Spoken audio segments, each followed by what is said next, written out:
Всем привет, с вами Евгеньевич, вы на канале Red Army Airsoft, и это первые в 2021 году настоящие новости страйкбола. Генеральный спонсор канала — страйкбольный магазин Airsoft Rules.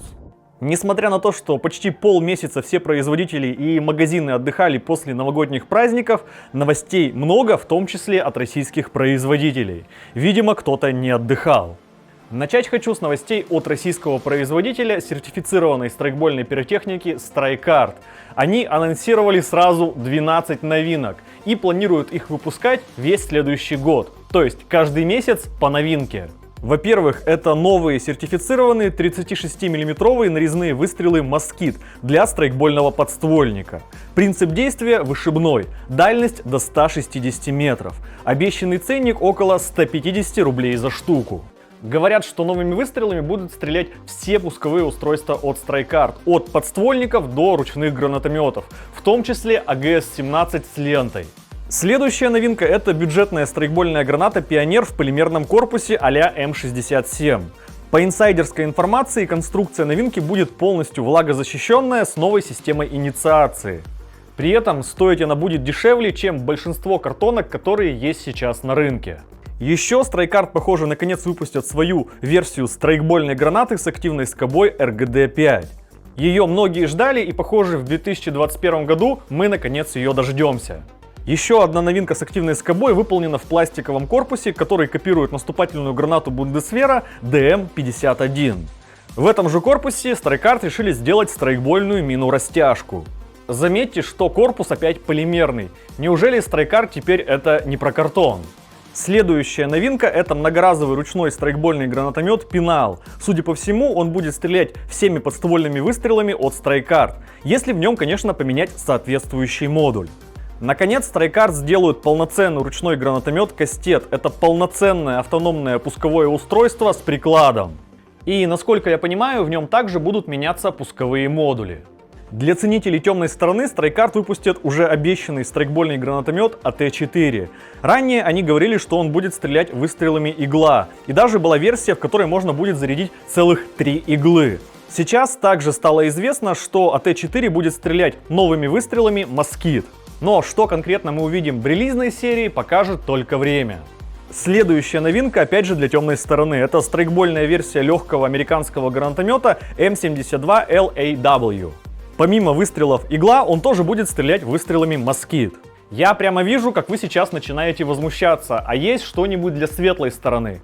Есть. Например, страйкбольная версия гранатомета Бур. Про него пока нет каких-то конкретных подробностей, но предполагаю, что он опять же будет стрелять иглами. Ну и разумеется, в этом году StrikeArt наконец выпустит АГС-17, про который я, наверное, говорю уже в каждом выпуске. Кстати, в комментариях многие из вас говорили, зачем нужен автоматический гранатомет с дальностью стрельбы в каких-то 60 или 70 метров. Так вот, этот новый АГС будет стрелять также выстрелами Москит, дальность которых 150 метров. Для этого StrikeArt сделают специальную ленту с нарезными выстрелами. И самая ближайшая новинка — это страйкбольный подствольный гранатомет АК-Style, который в зависимости от установленного модуля может стрелять или выстрелами Тюльпан, или выстрелами Чекист. И в последующем, я предполагаю, он также будет стрелять выстрелами Москит.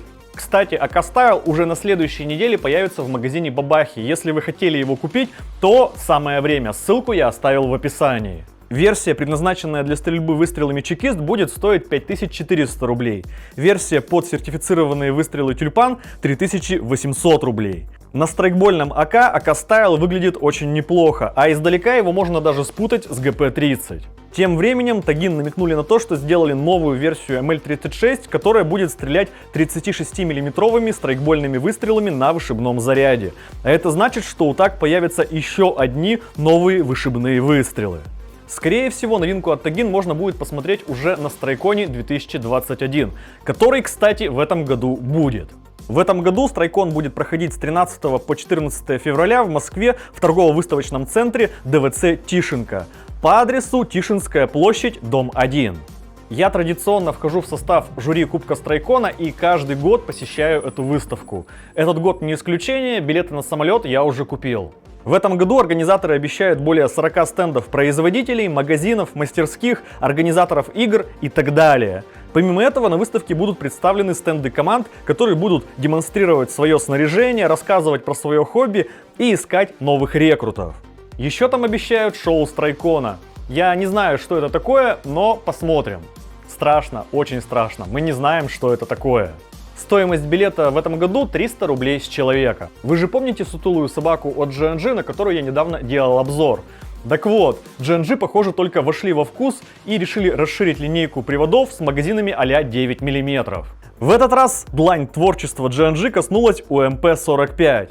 Не знаю зачем, но G&G решили взять за основу образ UMP-45 и на его базе сделать привод с полимерным корпусом, а чтобы было максимально тактикульно, прямо на корпусе добавить имитации ячеек M-Lock. Выглядит, очень странно. Из бонусов тут стоит легкое M-Lock цевье из алюминиевого сплава, а еще в комплекте идет магазин с имитацией патронов вместимостью 110 шариков, как у большинства магазинов М4 серии. Хоп-ап роторный, гирбокс с быстросъемной пружиной, модулем электронного спуска ETU и электроникой MOSFET 4-го поколения. Запуск продаж планируют начать уже в феврале 2021 года. Обещанный ценник $285 за штуку.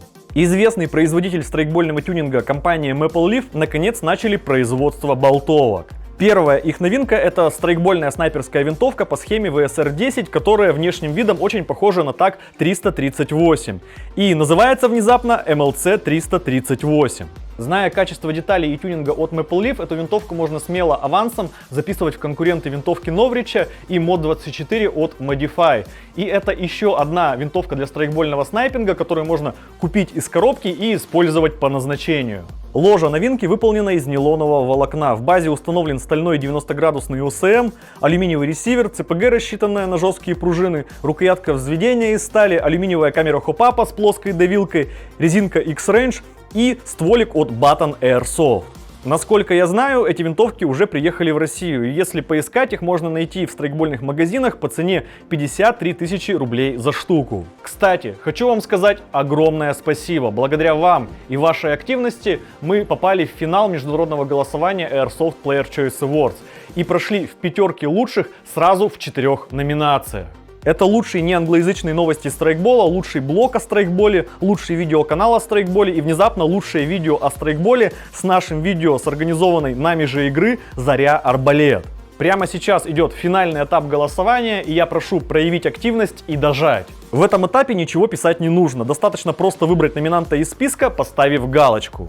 Помимо нас и из российских участников в 5 лучших прошли единая страйкбольная группа в номинации «Лучшее страйкбольное комьюнити», магазин Airsoft Rus в номинации «Лучший продавец страйкбольного оборудования в Европе», Страйкарт и Тагин в номинации «Лучший производитель пиротехники для страйкбола», ВВД-система Proteus 3 в номинации «Лучшая ВВД-система», Марти в номинации, которая звучит как «Особенный страйкболист», но по факту в эту номинацию попадают игроки, которые снимают геймплей для YouTube канала. И страйкбольная игра «Сутки на броне» в номинации «Лучшая игра» с численностью игроков более 500 человек. 2020 год дает о себе знать, и сразу понятно, что таких игр было мало.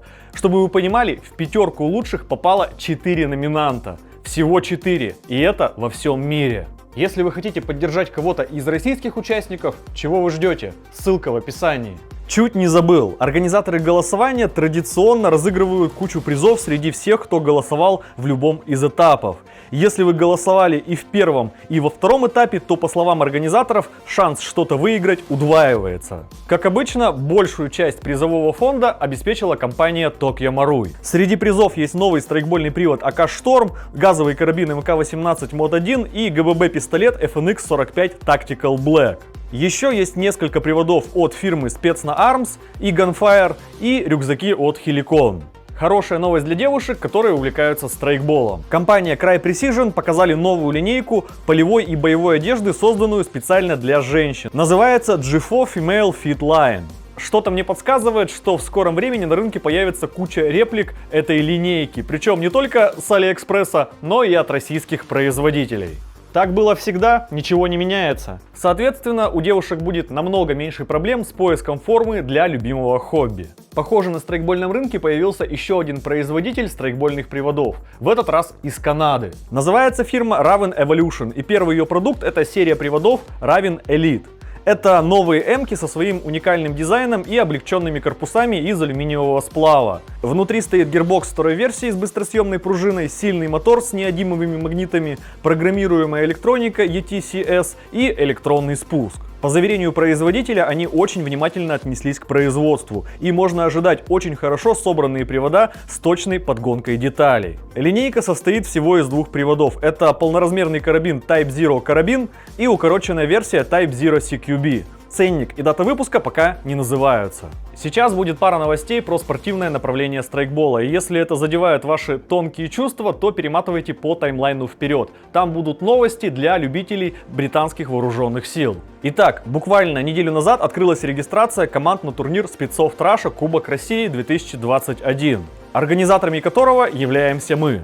Уже сейчас на турнир зарегистрировано 9 команд со всей России, в том числе из Новосибирска, Москвы, Санкт-Петербурга, Екатеринбурга, Нижнекамска, Ижевска и Среднеуральска. Регистрация будет закрыта 28 февраля или при достижении технического лимита в 18 команд. И если вы с командой хотели заявиться, то успеваете. А сейчас будет новость, которую, скорее всего, не выдержат даже многие спидсофтеры. Французская компания Protec анонсировала первый спортивный ВВД-маркер для Speedsoft. Вы не ослышались, они именно так его и называют. Protec Atom Speedsoft Marker. По факту это ВВД-пушка, построенная по схеме пейнтбольного маркера, но стреляющая 6-миллиметровыми шариками с хоп-апом и встроенным трассерным модулем. Хотя пейнтболистам, которые начали заниматься направлением Speedsoft, должно зайти. А теперь, как и обещал, новости для поклонников британских вооруженных сил. Angry Gun запустили продажи комплекта внешнего ствола, который поможет в превращении вашей M4 MWS или M4 Next Generation AEC в правильную L119A2. В комплекте есть основной ствол на 10 дюймов, удлинитель до 15,7 дюймов, газовый блок и газовая трубка. Ствол и удлинитель стальные, газблок алюминиевый. Ценник, скорее всего, будет не дороже 6000 рублей. Компания S&T, похоже, сделали спринговую страйкбольную версию винтовки Lee Enfield N1 MK3 в ложе из настоящего дерева. Из подробностей известно, что стволик и хоп-ап там стандартные VSR типа, магазин на 35 шариков. Других подробностей пока нет. Мастерская Centurion Workshop завершили работу над страйкбольной версией пулемета Browning M1919A4. Махина полностью выполнена из стали, и как ни странно, это не ВВД, как это обычно бывает, а AEC. Внутрь можно поставить гирбокс и хоп-ап от пулемета М249, при этом подача шаров из короба прямая. Вместимость короба 15 тысяч шаров. Питание короба происходит от основного аккумулятора пулемета. Вес изделия составляет 14 кг. Дату выхода и цену пока не называют. Мастерская BLK One Airsoft Workshop сделали сборку MP7 от VFC на ВВД Proteus 2. Для этого был напечатан специальный адаптер для размещения ВВД-системы внутри корпуса и переделана компоновка. Камера хоп-апа Max, стволик 260 мм. У сборки сохранена функция с прекращением стрельбы, когда шары в магазине кончаются. Функции стрельбы одиночка, серия из 3 выстрелов и непрерывная очередь. Вес всей сборки 1 кг 450 грамм. Питание происходит от трехбаночного 10,8 вольтового аккумулятора на 3000 махов. Японская компания Laylox запустили предзаказ на кастомный страйкбольный Zigzauer MSX Virtus SBR. От MSX SBR от VFC он отличается только внешним видом и стильной покраской.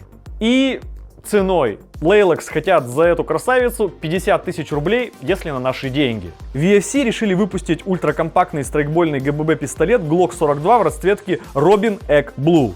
Robin Egg Blue — это вполне себе конкретный цвет, взятый из природы. Яйца такого цвета у американского дрозда American Robin. И напоследок несколько новостей про тюнинг. Gardner сделали комплект из алюминиевого затвора и стального внешнего ствола для Glock 17 4-го поколения от Tokyo Marui. Ценник 200 баксов. Московская мастерская Фазовский планирует сделать ограниченную партию правильных крышек ствольной коробки для пулемета МК-48. Материал — сплав D16T. Примерный ценник — 10 тысяч рублей за штуку. Компания Daytac сделали облегченный лицензионный ресивер SLR B15 для газового карабина M4 MWS от Tokyo Marui. Материал — алюминиевый сплав марки 6061. Стоят лицензионные маркировки SLR Rifle Works. Ценник пока не говорят. Все эти новости предлагаю обсуждать в комментариях. Также не забывайте ставить ваши уверенные пальцы вверх, голосовать за нас в международном голосовании. С вами был Евгеньевич. До скорого!